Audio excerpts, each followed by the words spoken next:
Welcome to another episode of the Chronic Comeback Podcast. Today, it's just me. I actually decided to do this podcast today because I screwed up the timings of another podcast. Unfortunately, I had got the guest to turn up at midnight his time. I didn't realize that it was going to be midnight his time, and he'd decided he was going to do it.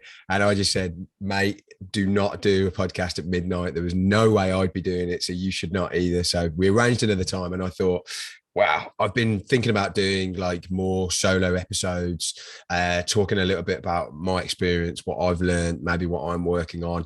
I am by no means the finished article, so I think it's important to say that at the beginning, but I've been on this road for a while now, and so I think I've picked up some experience, some knowledge that I wished, if I could talk back to myself years ago, I would, give myself some really interesting lessons. So today it won't be as long as normal podcast episodes it shouldn't be, because God, if I can talk for that long, then this won't be a good episode. But for me, I want to talk through the reasons. Sorry, not the reasons, the things I wished I'd known at the start of when I first started to get symptoms. I hate to say my health journey. Every single time I say it, I cringe. So the start of me getting symptoms, the start of me realizing that there was something not quite right.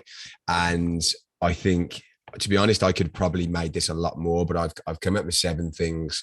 I think I could have come up with about 27, but I've written these down, and hopefully it will resonate with some of you. For some of you, it won't. For some of you, you might already learn these lessons. For some of you, you might just think that's a load of crap. But for me, this is relevant. So hopefully, it helps you out. So the first thing I wished I'd known, and I wished I'd known this right from the get-go, and I wish someone had banned me, was to cut out Facebook, was to cut out Google. And by say that, I don't mean scrolling through, your best friend's photos. I mean the Facebook groups, the Lyme Facebook groups, the chronic fatigue, whichever ones you're in. I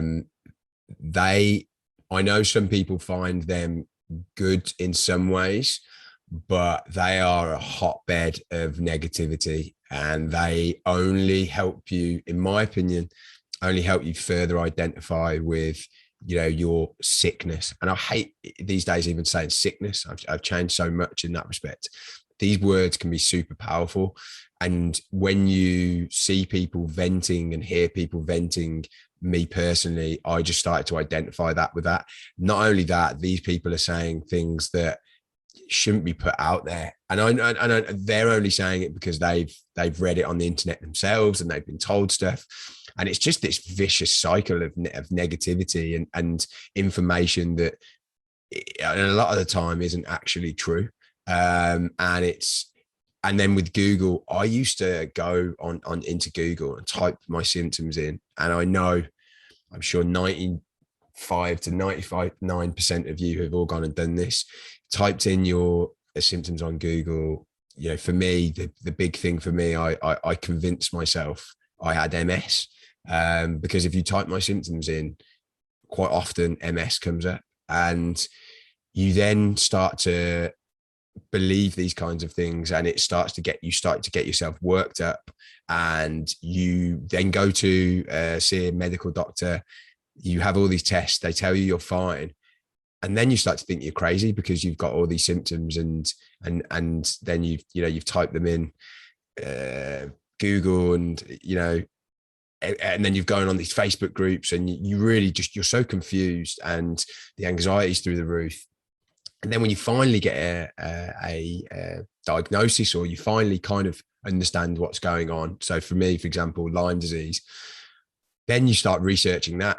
And what you realize is when you look at stuff like that, and it's the same with people with chronic fatigue syndrome, fibromyalgia, a number of other things, when they're chronic, medical doctors like to say things like, you're going to have to live with this. It's incurable, it's irreversible. And these kinds of words can really stick with you for a long time. So yeah, once you've got that, at the beginning, when you've got symptoms, if you're listening to this, when you've got symptoms and you just don't know what's going on, stay away from Facebook and Google unless you're seeking out how to recover. That's what's important. If you're using Google and you're saying Lyme disease recovery stories or chronic fatigue recovery stories, that's different. If you're just typing in your symptoms, I am telling you right now, that will not help you. It won't help you. And I don't know how many years maybe it was a couple of years in, 2 or 3 years into when it got quite bad. So I don't know, 4 years ago, maybe I stopped doing that. And I got myself, I'm in these Facebook groups now, but only just to actually put these podcast episodes out. I don't look at anything. And in fact, sometimes I get really bad comments from people putting these videos out, but it is what it is. So the opposite of that is to my other bit of advice to myself in this, years ago would have been to seek out the positive stories, to seek out the recovery stories. And from day one, focus on cultivating the belief that I can recover. That's immediately what I should have done. If you listen to any of the really positive stories on this podcast, the people that, and I've got such admiration for them because it just wasn't like this for me. From day one, they were like, nah, that's it. I'm figuring this out. I'm recovering. This isn't sticking with me for life. And whilst I've had a lot of resilience and I've had a lot of resolve to say that I won't accept that I have this for life, the belief that I was going to recover was really, really harmed and dented by those first few years of going on Facebook, going on Google and all of that kind of stuff, and believing the hype around it and believing that recovery wasn't going to be possible for me. And I've said it on the podcast a number of times, but I just think it's a brilliant way of and it makes me laugh. When I was on the Joe Dispenza retreat, I've talked about quite a lot. And I was sitting there and my meditation wasn't working. And I was just like, in my mind, I'm like, meditation doesn't work for me. There's something about me that, there's something not quite right. And just as I was thinking this, he turns around and he said, for those of you who are thinking right now, like, this isn't going to work for you, why do you think you are so special that this thing that works for everyone, that it's just something about you that's not quite right? And it's the same with chronic illness. We've all, a lot of us anyway, have got this deep down belief that there's something a little bit special about us that means that we won't recover, that we're not quite like that other person. And because of all of those activities in the first few years of being on Google, being on Facebook, doing all of those things, I've had to reverse a lot of that thinking. And because I wasn't talking to people in the beginning, I wasn't really getting another perspective. I was just it was just me and Google and Facebook, and that is not a good trio for recovery. So that would be my first bit of advice, and first thing I wished I'd known and focused on at the beginning. Second one is question the guy or girl or woman, the man or woman in the big white coat. And by that, I mean, if you're someone like me who was kind of raised, when I say raised, I don't mean like by my parents, but it's just a society that takes you to the doctor, the medical doctor, who gives you 7 minutes of his time, looks you up and down and gives you a pill and sends you on your way, and you're used to recovering, then you're going to believe them when they tell you that, there's, so the big thing for me was I had a tick bite in Australia. And the thing was that, Lyme disease doesn't exist in Australia. And I had a test immediately for Lyme disease here, came back negative.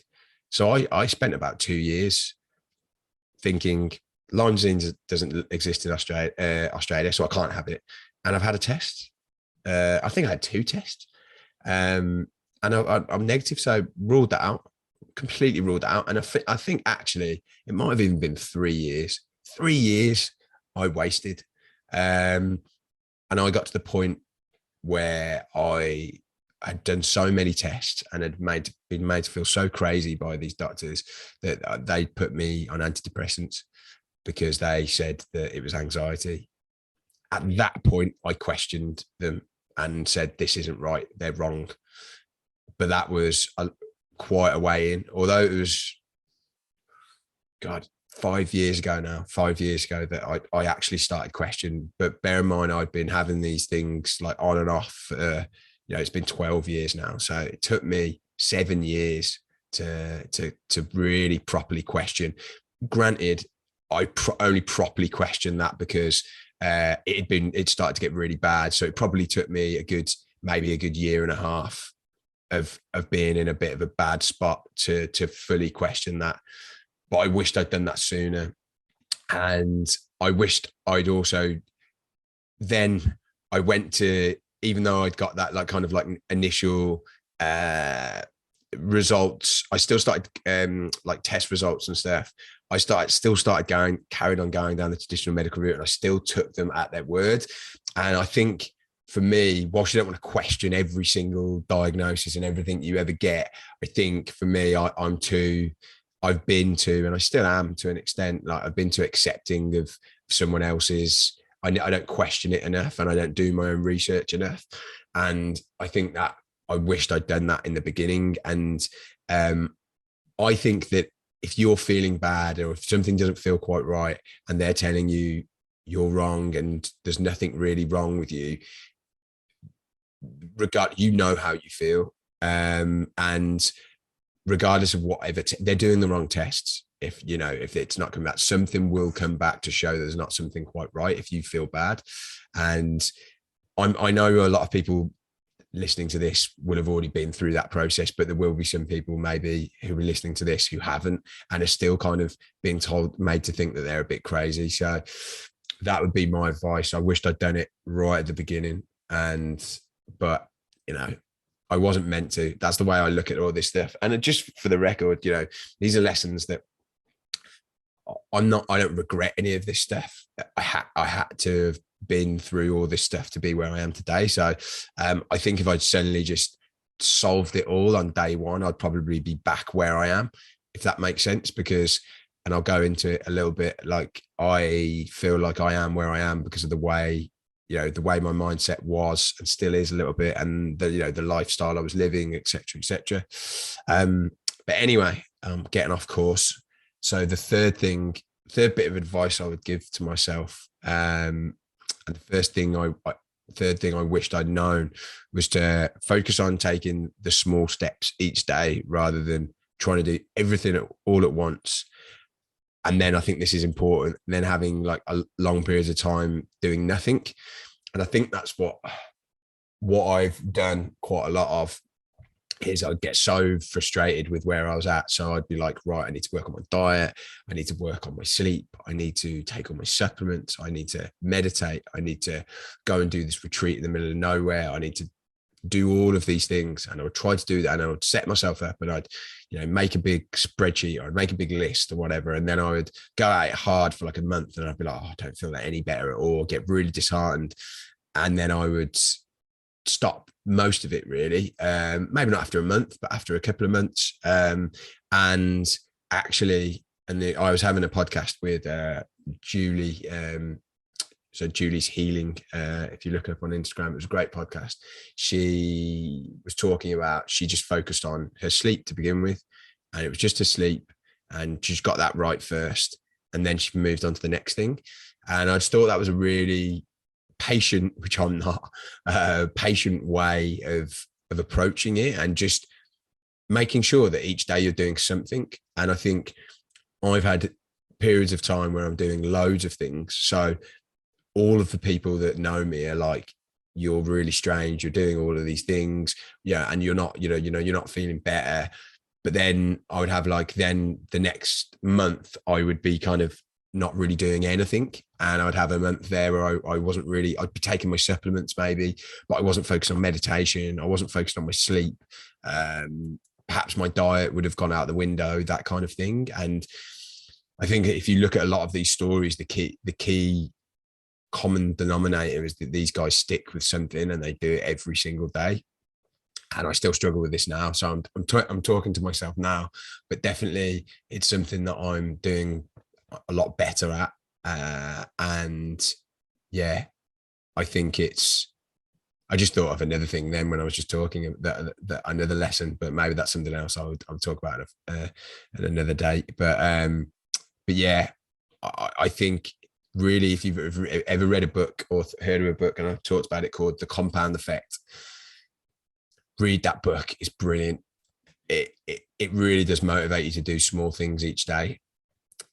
If you're like me though, and you want a result right now, which most of us do, we live in a world where we need something, we need everything right now, then that it is difficult. However, it is an amazing thing to think that, if I just meditated 5 minutes each day for 3 years, what was that going to do for me?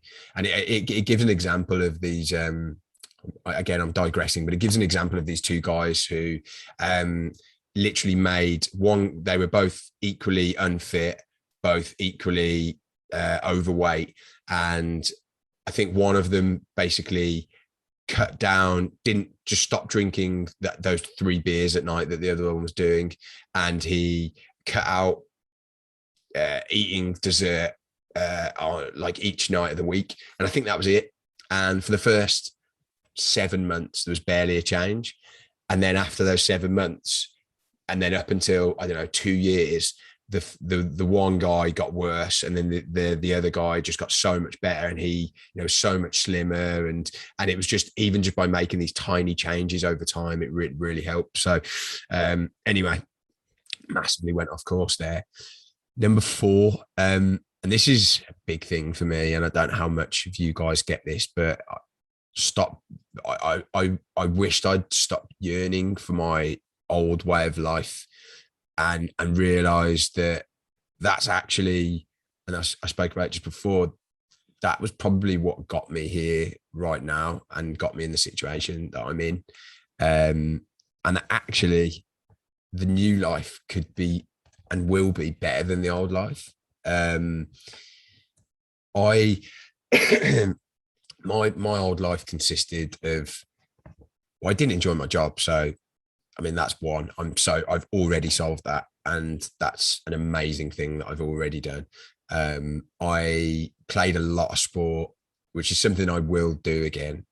So that's something I will get back, but I'll be doing different things.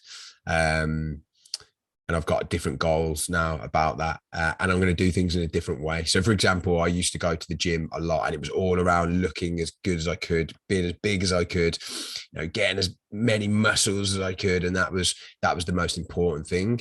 And now if I went, I wouldn't be going and like smashing weights in the gym. I'd be focusing on like functional strength, calisthenics, and stuff that's like quite enjoyable, that actually makes me feel good in my body. And that's something I'm really excited to do, and something I'm going to do when we go to Bali. That's something I'm going to really focus on.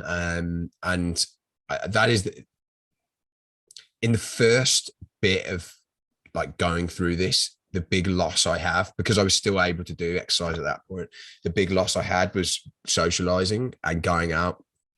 Out of my group, there's me and a couple of others that kind of, I guess, used to drive things on when we used to go on nights out. And I'm the type of person that I'm always the last person there. At the end of the night, I've got something a little bit wrong inside of me that, I would go and have a party, and I would then go at the end of that party, I'd go and find a new one.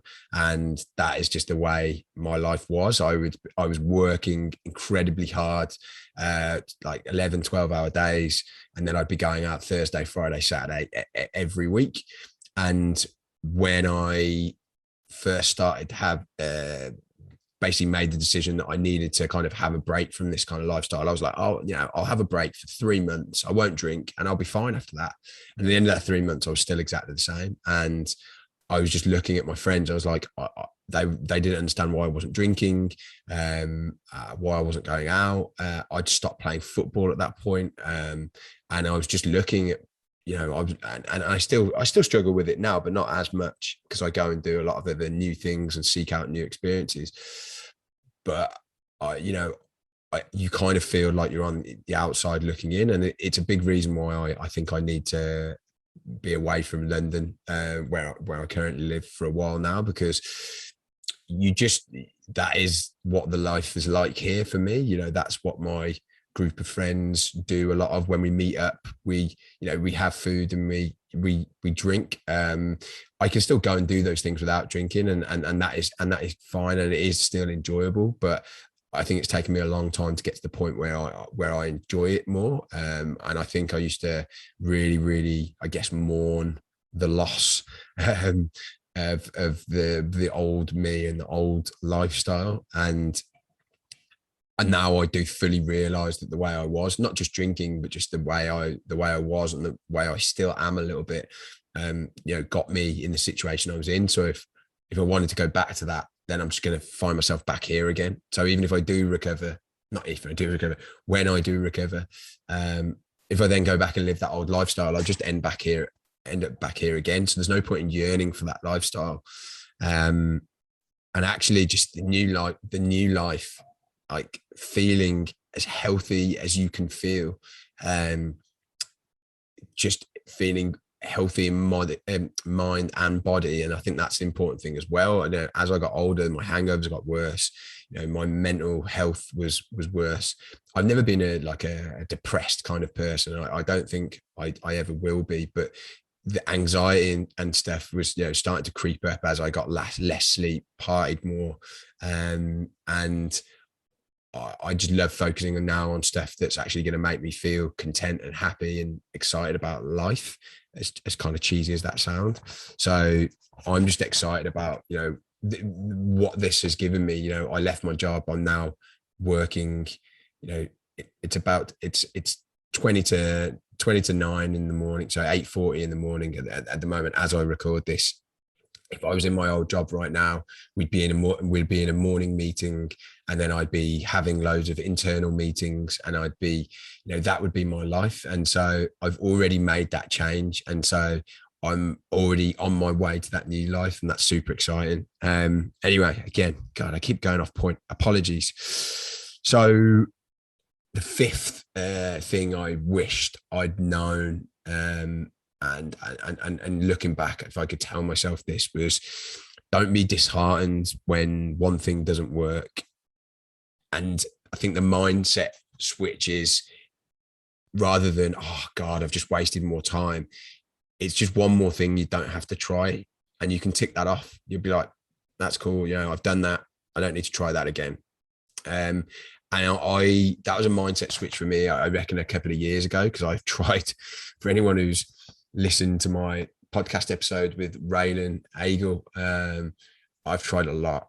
So it did get to the point where it was getting very disheartening with all of the false dawns, the false hope. And I think now it is a point where I'm crossing those things off that don't work for me. And it's just getting me one step closer to getting to the point where I'll be recovered.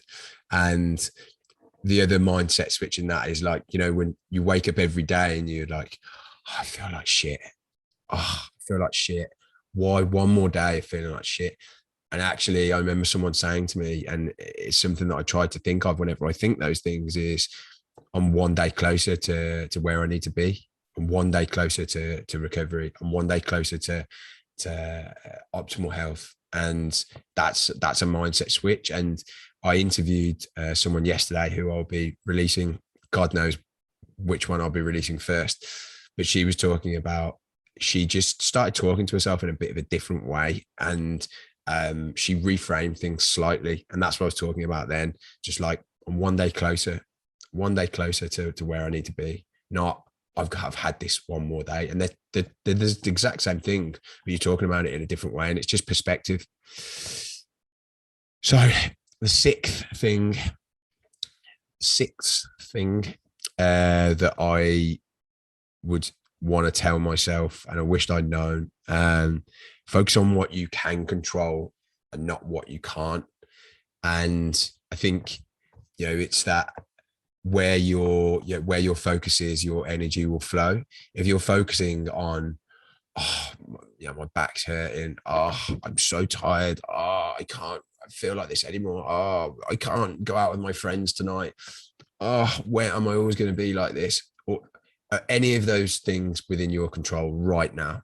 No, they're not within your control. So if you focus on them, you're just going to create more of the same.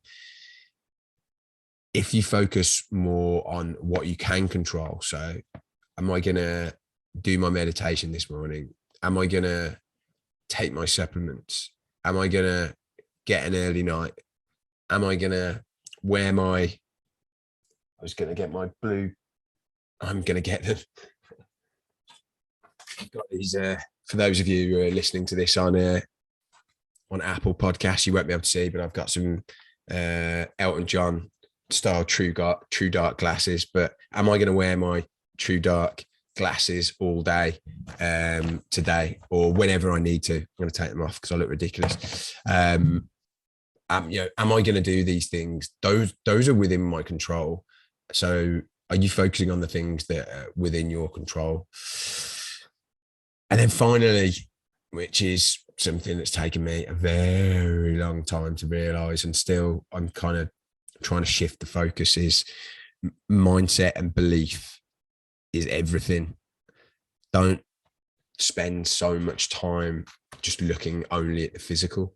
When I first started looking at all of this stuff, I was just like, give me a fucking pill, destroy whatever is inside me, the bacteria, whatever it is, just get it out of me. Just get it out of me. I want it rid.